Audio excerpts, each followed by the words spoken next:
Family Movie Night podcast, where we want to help your family have better conversations around the content they consume. This is episode 46, and we are talking about the 2008 DreamWorks animated movie Kung Fu Panda, which I know it is not technically a classic yet, but already feels like a classic around my house. We are very excited to talk about this. But of course, let me introduce my wonderful co-host up front. We've got the hero of our podcast, Ho himself, the Dragon Warrior, Donnie Dorsey. How are you doing? I'm feeling good. It's time to embrace your awesomeness. Yeah, that's right. Well, and attractiveness. There is no cost for awesomeness or attractiveness. There's not. And possibly the greatest opening in any animated film of all time. Absolutely wonderful. But that's, of course, because we have our villain of the podcast, Sawyer Hewlett, who is either Ian McShane as Tai Lung, or I would even put for I am Ian McShane as Tai Lung. Okay, I don't think so. I think if I could pick someone for you to be, it would be Little Mousy Shifu. Oh my god, Shifu's not a villain. Naysaying the majority of the movie, certainly antagonistic. He comes around, okay. All right. Okay, all right. He is a. By the end of the movie, he is a protagonistic character. Well, maybe we can have. I don't know if I like the use of the word protagonistic, but he is on the side of getting the hero to where he needs to be. Okay, there you go. He is pushing the hero in the right direction. Very good. Well, that's all right. Maybe you'll learn by the end of this you would prefer to be a little mouse than be the big, strong, scary villain. A snow leopard? I'll choose the snow leopard, okay? And that's why you will never inherit the kingdom, my friend. But of course, next up, we have the mom of our podcast, pulling double duty, not only as mom, but also auntie, Heidi Cooper. How are you doing? Yes, just living my best life, covered in kids, 5 of them this weekend. Well, wonderful. Lots of fun. Maybe you'll watch Kung Fu Panda or the sequel with those kids this weekend. Yeah, I mean, all of them. It's a rainy weekend, so we can just do all the pandas. That's right. All the fun stuff. Well, very good. Well, hey, before we get to talking about this great movie, Donnie Dorsey, why don't you tell them what we do on this podcast? Well, in this podcast, we encourage every family at Community Christian Church to have a monthly movie night to help you and your children build memories and start conversations that will matter. Now, the goal of our family ministry is to help you raise your children to love Jesus and his way of life above all other things. And we know that critical to that is for you to have a routine, regular time of connection, and shared experiences that will help you build stronger relationships. And, movie nights are great opportunities to do that, because movies are not just an easy way to share laughter, joy, fear, and sadness in this safe environment, but they also give us a chance to talk about what matters most to us in ways that are meaningful and memorable with our children. And on this podcast, we want to not only recommend some movies you can watch on your monthly movie night, but give you some ideas of meaningful conversations you can have with your children, during or even after the movie. And as always, the point of this podcast is not to add another thing to your list of things as a parent that you feel guilty about not doing. We just want to make it easier for you and your kids to enjoy being together and building memories and having conversations that matter.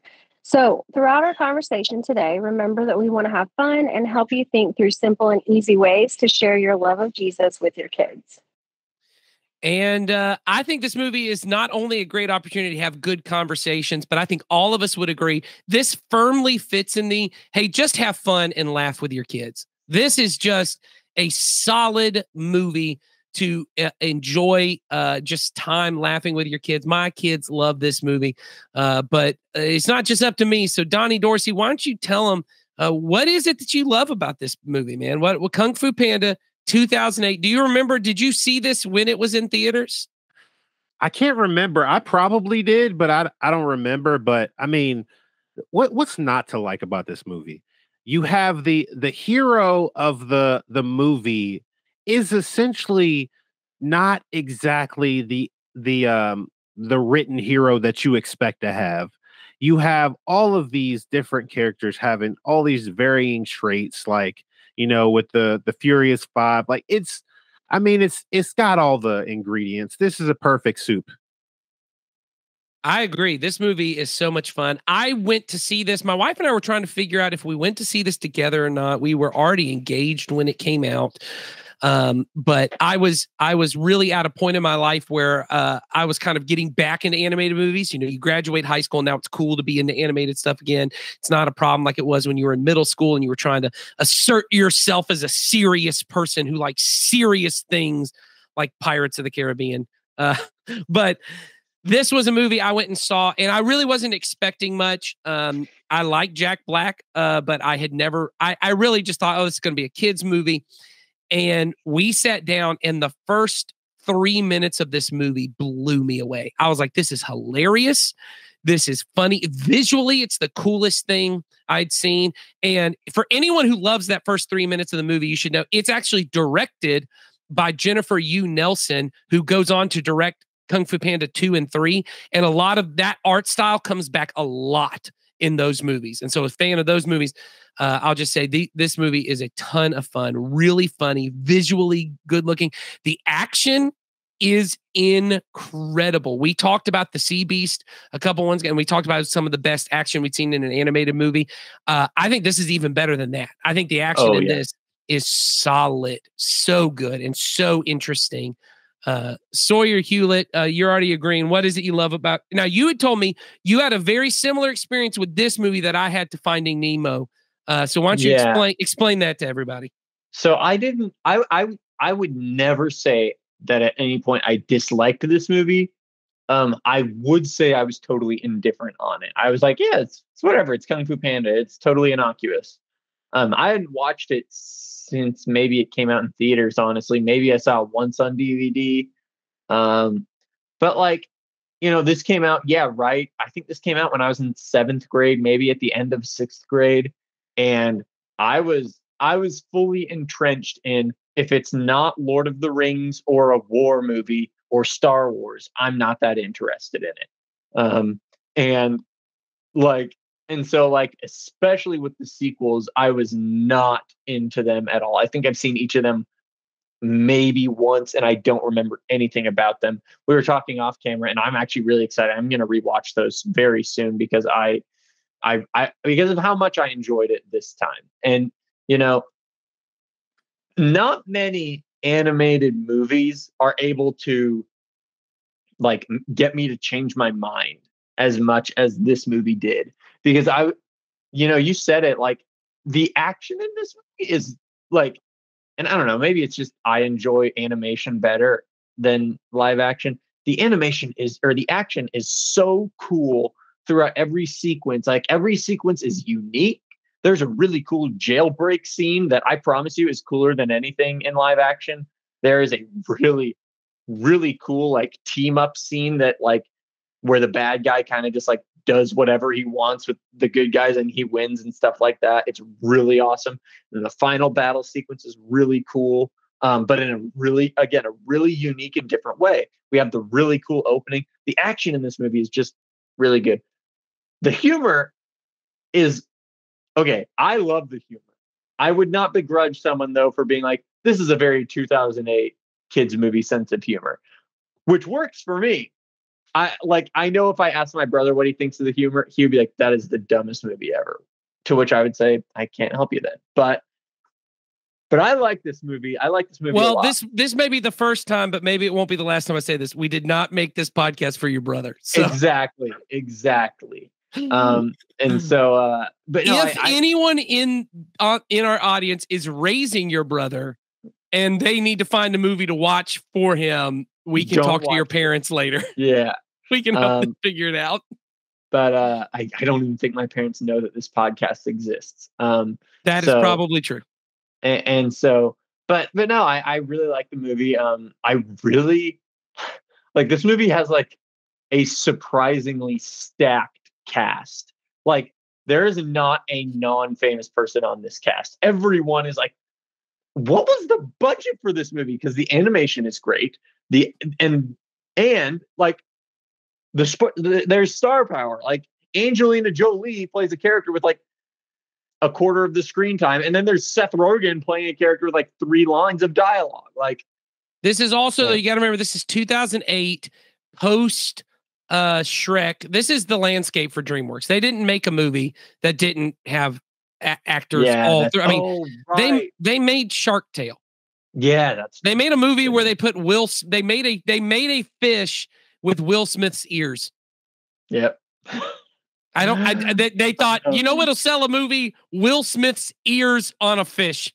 Well, and we might have talked about this once. Wasn't that like DreamWorks' like goal was get big stars in our movies and stuff like that? We did. I actually think that got cut from an episode where I gave the entire historical rundown on the creation of DreamWorks Animation that only Sawyer was interested in. I can't imagine why that got cut, guys. Yeah, I went back and listened to the episode. I thought, this is really boring. I don't think anybody's interested in how this happened. But yes, that is what happened. After Aladdin, the guy behind all of it left, and he wanted every movie to get cut. Yeah, he wanted every movie to be Robin Williams in it. So anyway, Heidi Cooper, what is it that you enjoy about Kung Fu Panda? Oh, there's so much to enjoy. It's like it's a really heartwarming movie. It's really fun for kids of all ages. I think like my oldest, who's an adult, will still watch it. Like you were talking about, like it's just one of those movies that, that really you can get into at any age. And so I think it's really cool, but I love which we'll talk about later. I love the unlikely hero, part of it. Yeah. That's probably my favorite part. Yeah, I think this movie is just remarkable. And I will say I probably am a bigger like Toy Story fan as far as animated trilogies, but in my family, this is it. I bet we have watched this trilogy. And since we have gotten all of our girls in our home, which is we just got across 3 years, I bet we have watched this 4 times, all of the trilogy over and over and over again. They love these movies. And I think not just the action, not just the adventure, but the humor and the heart and the characters. If you haven't gotten to Kung Fu Panda 3, there's an entire colony of pandas and people. I mean, it is, my kids lose their minds. It is awesome. Not as much as the scene where he is trying to get over the wall to get into the ceremony, and dude, that scene is so funny. It's another one of those where my girls are just belly laughing every time he falls off, and then he gets smacked in the face, and then he gets flung up in the air and falls down. Physical comedy, man. And I, once again, just as a parent, as just like building memories. Those memories as a parent are just so, especially with my 10-year-old as she's getting older and things are kind of not cool and fun and everything's dark and angsty. Like it's very fun to just listen to her belly laugh and just get to have moments as a family to just be like, wow, isn't life enjoyable? And so those moments alone make this movie, I think, worth it. I could see, like Sawyer was saying, if you've got 13, 14, 15-year-olds, especially because they would have seen this at a younger age, maybe now it kind of feels like, oh, that's a kid movie or whatever. But certainly I'd say up until middle school, and then maybe even again, if you've got adult children, I think this movie is just all around a good time. I enjoy them. I love them. So I'm excited to talk about it. But really the reason we brought this is we think there is a great theme in this movie that we think will help your kids. Once again, our goal is to help them love Jesus and his way of life. And the more that we learn to love the way the kingdom is, the more we will learn to find Jesus attractive and beautiful. Like the cross is not beautiful unless you already love Jesus. Otherwise, it's horrific. It is ugly. It is grotesque. It is something to look away from. But when you love Jesus, you see that the cross is something beautiful. And the same is true for life in the kingdom. And this is the idea that we really want to get to, which is that God always chooses the people who in this world, in the kingdoms of this world, will seem weak and foolish and maybe small and insignificant. And whether that be stories in the Bible, like the story of King David, where God chooses the smallest, youngest brother who's doing the most meaningless job in the corner that no one ever cares about, but he goes through all the brothers and chooses the smallest one. Or the story of Gideon, where he gets this whole army to go to war, and God goes, let's whittle that down. Let's whittle that down. And he gets down to 300 men who are going to go out and kind of do this fight. And there's this whole beautiful moment in that where really that's about, hey, we're going to learn to rely on God, not our own strength. Heidi, when we were talking earlier, brought up Moses, I can't speak. I don't have the ability to speak, but God's like, you know, I'm still choosing you. Or whether that's Deborah, who's one of my favorite stories, because I've got girls and they love any story that there's a girl in the Bible and she's a judge who gets called to lead the people of Israel to go to war against these enemies, and none of the men want to go fight. And she's like, well, then I guess I'll go do it, right? God's going to choose the woman to go to war. And she ends up leading the whole thing. And it's just this beautiful picture of what life in the kingdom is. And we think this movie, Kung Fu Panda, really gives you a chance to talk about that. So let's get that conversation started. Donnie, do you want to kind of start us off? How do you see in the movie Kung Fu Panda this idea of God choosing the most unlikely hero? I think the biggest part is I think about how when Poe is chosen, of course, it seems like, you know, of course, out of the sky per se, like, you know, well, literally, actually. But and then you have Oogway that's like, no, there's no accidents. There's no accident. Yeah, and it's clearly an accident, but he's like, nope, this is no accident. And then Shifu's over here going, no. All of these people are so much better for this role. And he's like, nope, we choose this one. And I feel like that's so much how God is. God doesn't choose the obvious choice. God chooses the one that he knows that he knows that through him, he can make things happen. Like, it's like the example of with David, like, you know, the idea is that, okay, well, you know, David conquered. No, God conquered.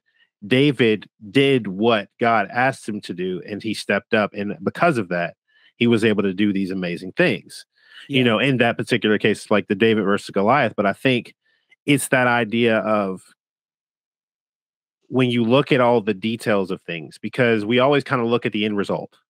You know, we look at the big picture that happened at the end. Oh, he slayed Goliath, you know, but we don't look at the process or the progress that went along that, or the things that he did in there. It was the earnestness of going, okay, well, God says, you know, I trust God and I'm going to go do this. And I think it's something that we often sometimes forget as parents, to focus on the progress and the process instead of focusing on the end result. We're like, hey, you did, you know, like you went to school and you did your grades and stuff. Good job. And that's where it ends, because that's what we were looking at, is the result, rather than, man, I've watched you grow. I've watched what you're capable of. I see what you're capable of. It's like, instead of telling our kids, hey, good job, we say, I love the way you wrote that. I love how much you've grown in your ability to continue to challenge yourself, and to when you didn't succeed, that you found ways to overcome that, you know. And I think that's exactly how we have to kind of proceed in our faith walk, and with, you know, and teaching it to our kids, is that it's not about the end result, it's about the process. Because Moses didn't start out as that guy.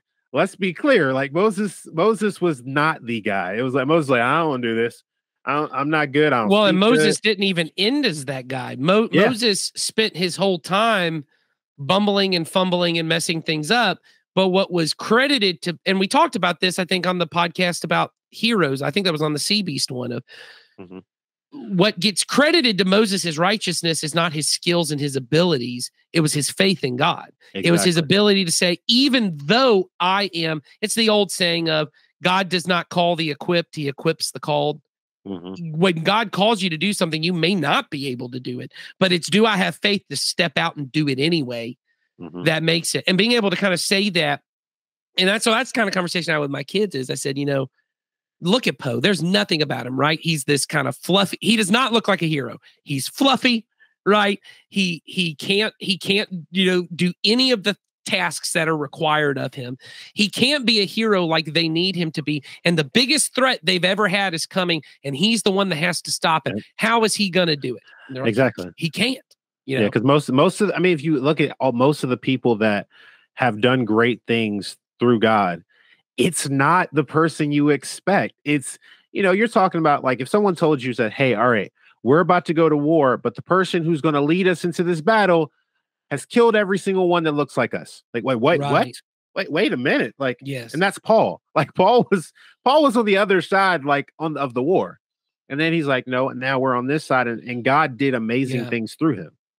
Well, and I think this movie does a good job of illustrating that. So we talked about, Donnie already talked about kind of like choosing of Poe is by accident, but also every time this villain, Tao Lung, comes to kind of, they're afraid he's going to come, their response is, well, we just need to do what you do when there's a problem, and you destroy it. You power up, you get stronger. And so the very first one is Shifu, played by Dustin Hoffman, in a wonderful performance, just a great performance, sends his kind of assistant, this goose, to go out and kind of warn the prison guards, hey, we need to increase the amount of prison guards.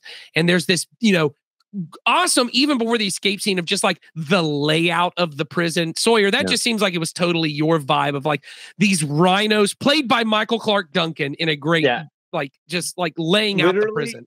Like, everything about the prison, anything at the prison, I was like, oh, I'm vibing with this. Oh yeah, we're going to get a cool action scene here. It was built for an action sequence, obviously. But. Well, and I think very much like the Sea Beast, when you're watching it, you're like, oh, that's cool. Look at all these rhinos. And you kind of know, maybe your kids don't know, but okay, he's going to escape, and we're going to see how cool he is when he escapes. So you see that scene and you're like, that was cool. And then you've got the scene afterwards, which is Tigress, played by, who thinks she is the rightful dragon warrior. She's like, I'm the one that should be the dragon warrior. I've trained the most. I'm the best fighter. I should do this. She ends up taking her friends. I go, we're going to meet Tao Long, and we're going to fight him and stop him.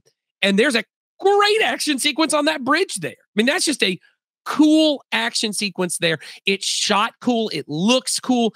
You see that, and they fail too. The power of might and strength and strategy all fails against someone who's bigger and stronger. And what ends up working is this moment, and I love Oogway, played by Randall Duck Kim in this movie. Just, I mean, this great performance of this guy who's kind of talking to Shifu, and he's like, look, there's no accidents. And he has that whole conversation about the peach tree, which I thought was so beautiful. It's such a parenting kind of metaphor for us of like, you can try all you want to make your kid something they're not, but if they're a peach seed, they're always going to become a peach tree. And this idea of like, you're trying to make this guy a warrior like everyone else. And so you go back to David and Goliath, right? There's that scene in that where David says, I'm going to go fight, and Saul goes, well, come put my armor on. And it's a parody of it. In the biblical text, the way it reads, it's like a satire, because you're imagining this like 4.5 foot kid putting on this Kevin Durant's armor, like this like massive Shaquille O'Neal comes in and he's like, here, let me put this on a 10-year-old. And it's like, of course that's ridiculous, because this guy's not going to fight like everyone else fights. Like, it can't happen. And this movie gets to that of like, the way that the kingdom of God goes forth is not by power or by human strategy. It's by something else. And I think this movie really gets to that. Heidi, you kind of highlighted in our conversation before about an important aspect I think is good to hit on here, which is this idea, and this kind of comes towards the end of the movie, where Poe has these 3 different moments where he's really trying to figure out who he is, right? The very first moment is he really wants to be a part of these, what are they called? The Furious Five? I think that's their name. The Furious Five, that's the group of warriors that he really wants to be. And so his first thought is, well, I am what I'm able to do. Like, so he's like, I'm going to train and I'm going to be able to do all this stuff. And he just fails. He can't do what they do. So he feels like a failure. And then there's this idea of, I am what others say of me. There's all those scenes where he's like trying to convince everyone else that that he is this dragon warrior. And, what is everyone else thinking? You see all the scenes where they're all talking about him, like, this guy's a waste of our time. You can see that breaking down. And then there's this final moment, which is the kind of third identity marker for most people, which is, I am what I have. And he thinks, well, now I've got this dragon scroll that's going to unleash the power of the dragon warrior. When he opens it up, there's nothing on it. And he has this breakdown again.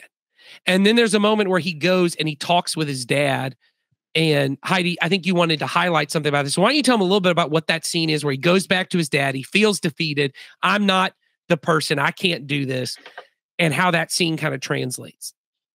Yeah, totally. I think the thing that I was mostly like I felt was important about this movie is that he is the hero, he is the dragon warrior, and I think like with our children, he talks to his dad, and his dad talks about, you know, he talks about the missing ingredient, and the missing ingredient was there all along, and so he's talking about what's inside of you is what, you know, is what you need to become what you're destined to become. So in our relationship to Jesus and our relationship to you know, our role in this world, in the kingdom, I think that's probably one of the fundamental messages that, you know, we want to get across to our kids is that you are born, you come into this world with loved by a father who gives you, you know, attributes and qualities. And, you know, like you were saying, it's not about what those are. It's about who you are. And because you are who you are, and that is God's child, then you can do powerful things in his kingdom, and you can have this amazing purpose. We all have a purpose, you know, and it's all part of his plan. But it again, like you were saying, like it's not about us. It's not about our strengths or our weaknesses. Or, you know, if you put Kevin Durant's shoes on a 10-year-old and you tell him, okay, now I expect you to play basketball just like him because you're wearing his shoes. Like that's not reality. However, if you know, if you have that kid do their best at something they are innately good at and gifted with, then that's gonna represent something totally different. And so we all have this opportunity to start with the base level of we are loved and we have value. We have innate value and dignity just because of whose we are, not who we are or what we have, you know, inside us. Those things are a gift given from God to us as his children. Does that make sense? Yeah, and I love that. And I think the idea you're trying to get to there that I think is so powerful is this idea of what's most important about me is not what I do or what others think of me or what I have. What matters most is that I'm loved by God. And that is really what makes me who I am. And I think about so many kids, I meet so many teenagers, you know, and I sometimes feel a little bit of weight for the way I would communicate to teenagers because I would talk to them after a while. This idea that you have limitless potential and you can be anything and you can do anything, it is crushing to kids because there's no ceiling on it. And no matter how far I go, I can't ever reach it because I can do anything. And when I get to a place where I realize, oh, I do have limitations, I then feel broken. I feel like, well, I was supposed to be able to do anything. I was supposed to be able to be anything. And it turns out I can't do that. Right. And then I show up for the job that I thought I was made to do. And someone goes, hey, only your mom thinks you sing good, dude. Like only your mom thinks that you're good at this. And then I feel like, wow, I really messed up. And there's this anxiety. And I meet so many kids who have anxiety and depression. And it's over this idea of I should be more, I should do more, I should have more, I should have this idea. And I think what Heidi, you're getting to that is so important for our kids, just to let them know you don't have to be anything other than be loved. Just accept the love that's already there for you. Yeah, accept the part of your identity that comes from God, because that is, you know, it's like it's like the thing that Donnie and I were talking about. Like the truth is that he was the only dragon warrior. That was the truth. That no matter what anybody else did, they were not who he was. And so while, you know, he was the only one who could do that, we each are our Father's child, and we are created with a purpose.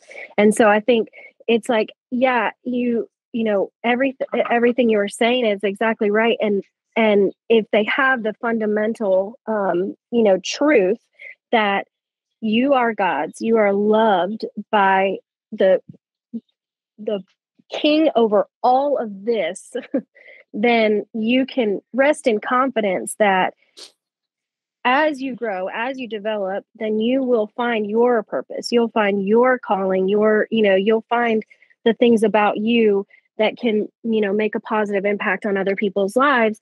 But most importantly, it is all and only because of you were created by a loving Father to be love and represent love for him. Yeah, and I think that's the idea. I think if we can get into our kids early in that you're safe and you're secure in God's kingdom because you're his child and he loves you and there's nowhere that you can go out of the Father's hand. I think there's a power in that. And then it allows them, I'm not trying to hide the parts of me that are weaker or foolish or that make me weaker, because those are the accomplish everything or be the best at every, I'm not trying all of those things that you were talking about, you are able to accept who you are because you know that you are already accepted and loved. Yeah. Well, and then it frees you up to actually do something in the kingdom. Because the truth is you don't accomplish anything in the kingdom on your own power. And I think, I think there's a way of reading this movie and seeing when I open the scroll and I see myself in the mirror. There's a way of reading that. And I've heard read some stuff online, just reading different reviews, that the way you read that is, oh, you were enough the whole time and you should have known you were enough the whole time. But I don't think that is even what the movie's trying to say. I think the point of the movie is trying to say you were looking for something that wasn't there. You were looking for a missing ingredient that was never supposed to be there. And the idea is for you to just be faithful in the moment. So the way I think of it is, what credits you as righteous before God is your faith, that it is God who does anything in the kingdom. Anything that happens in the kingdom is God, but it is God working through people. And it is when a person just is willing to say, hey, I will follow you to where you call me to be. That's when something powerful happens. And so I want to talk a minute now. We've kind of walked through the movie, but I think the final battle of this movie is awesome. And Sawyer, I have a feeling as the villain of the podcast, this is not your favorite battle. Look, as the villain of this podcast, I dislike this battle. But as a person who enjoys good storytelling, I really love this battle. And the latter trumps the former. And so I would actually say that I enjoy this battle. It's aesthetically, I guess, if you want to be nitpicky, it's not as nice looking as the other two really big action set pieces. But I think the storytelling going on is just really great. I love this idea that Poe has accepted who he is and he's going to use his strengths to win this battle. Or not even his strengths, his weaknesses. Yeah, he's just going to use his nature to win this battle is the thing. And I really like this. Look, I'm a good sucker for a final move that's like the big thing, and I love the way that he wins the battle, and it's like this very skadoosh. I will awesome. Say when that movie came out, I was saying skadoosh about everything. Okay, I bet I can see it. So I had a great time at the end of this movie. Here's what I'll say to push back. This is the Nathan hot take is coming in. I think this is a better looking action sequence than the other two. If it depends on what you mean by better. If what makes an action sequence good is cool, which I think is what most of us tend to think of as action sequences need to be cool. The first one very much looks like a live action one brought to animation. Yeah. This one, I think there are visually inventive things that you don't normally see in action sequences, and it becomes so original, so much fun. I think, Donnie, I can't remember, were you talking about this on the podcast or after? I mean, before we were filming, the final action sequence, it's almost a parody of what action sequences are supposed to be. Like, but in a way that is actually still very visually inventive. Like Poe ends up fighting Tao Long, and at one point you were describing the one where he's on the roof. Yeah, like he's running on the roof trying to get away from Tai Long, and like the little shingles keep hitting Tai Long in the face, and like he's running from Tai Long, and then he bends the tree down, and then he falls off the tree, and then the tree comes back and smacks Tai Long in the face. It's like all of these things of him trying to get away, but also trying to do what he thinks he's supposed to do, ends up being everything that he needed. Well, and I think it ends up being, like you said, it's all the things he thought he was supposed to. And Tao Long is fighting him as if he were fighting a superhero, right? Like he's fighting him like, well, the way to do this, you just have better moves and you fight and you punch and you do all these different things. And it ends up being this moment. And what I kept thinking of the whole time I was watching was, this is like judo. You know, judo is, you don't actually fight another person. You use their force and their weight against them. So like someone throws a punch and you kind of turn it and move it around where they actually end up damaging themselves. And I've heard of one of my favorite pastors talks about Jesus's commands of turning the other cheek, or, you know, doing good to those who do evil to you. All the things that in our world look like weakness. He says they're like spiritual judo, that when someone is coming at you with this intensity and hatred of force, and you say, instead of returning your hate for hate, instead of fighting fire with fire, which I'm assuming, I'm not a firefighter, but I assume trying to fight fire with fire makes a bigger fire, not less fire. I'm not sure. I'm not a scientist. I can't tell. Sounds all right. Sounds right. Fire plus fire. So you need to be careful here, Nathan. I think you're treading on water you don't know about. Okay, and neither do I. But hey, I think we should be careful talking about this. About fire with fire? Yeah. Yeah. I think it's dangerous. Never mind. If you got to put out a fire, light a match. Just figure it out. We might be spreading some serious misunformation right now. Okay. I don't want to be causing problems, but maybe fighting fire with fire is a problem and it doesn't put anything out. But what he talks about is that what Jesus teaches us, what Paul teaches based on the teachings of Jesus of, you know, doing good to those, blessing those who curse you. Paul says it's like putting shame on top of their head. It's like putting burning coals, and not in a way that hurts them, in a way that what they are doing becomes shameful to themselves, that they end up looking at themselves and saying, I'm punching a man who's not fighting back. I'm fighting someone who's not fighting back. What kind of person am I? It takes the legs out from hatred and evil. And I think in this way, it's an example of Poe has become this, in his weakness, in his cowardice, you know, to run away, he's actually doing more damage. All the things that the whole time they have told him make you weak are the things that make him strong. And it reminds me of Paul's writing to the First Corinthians, where he says, hey, many of you, when you were called, you were not people that anyone would consider wise. You were the low and the poor and the foolish and the weak. And he says this, he goes, but God chose the foolish things of the world to shame the wise. God chose the weak things of the world to shame the strong. God chose the lowly things of this world and the despised things and the things that are not, to nullify the things that are. And then this is the point he makes. So that, and this is 1 Corinthians 1:29, so that no one may boast before him. God is not looking for the strong, because maybe then when you accomplish something for God, you'll go, look how good I just did for you, God. Look how good I just did. Look how smart that was, what I just said. Look at how brave I was before you, God. Look at this. And God goes, I'm not looking for anyone to boast. And when I choose the weak things, they know they didn't accomplish anything on their own. When I choose the foolish things, they know anything smart that came out of their mouth was not from them. And that's the way God calls us to approach him. I am loved. I am a child of God. But I'm not going to hide my weakness. I'm not going to hide what's foolish about me. I'm going to embrace it, because in that moment in the movie, and this is what I love, and I said this to my girls, I said, turns out him being a little chunky was okay for him, because there's that moment where the kind of killer move, the Mortal Kombat fatality that Tao Long has, is this like nerve pinch thing he does that immobilizes people. And when he does it to kind of like, I'm going to destroy him, it just tickles Poe because Poe's like, he's like, ooh, that tickles, you know, like he can't get to his nerves through all those things.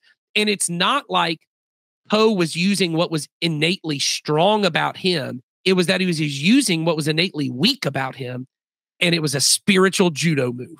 It just destroyed him. And then he gets that moment with the whooshy finger hold, skadoosh. And it's just, it's beautiful, man. It's just this beautiful opportunity. So, as we're kind of wrapping this thing up, is there anything from Kung Fu Panda that just stands out that we haven't talked about? I'm just talking about fun things from the movie because I think this is a fun movie.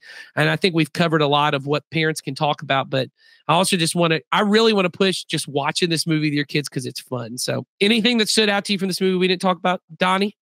I mean, things I'm thinking about is like, as parents, I think sometimes we take ourselves a little too seriously in the things that we're doing. And sometimes we forget to laugh a little bit. And this movie gives us that opportunity to do that because, yes, there are serious moments and there are times where we have to be the person that has the face of like, okay, things have to be done.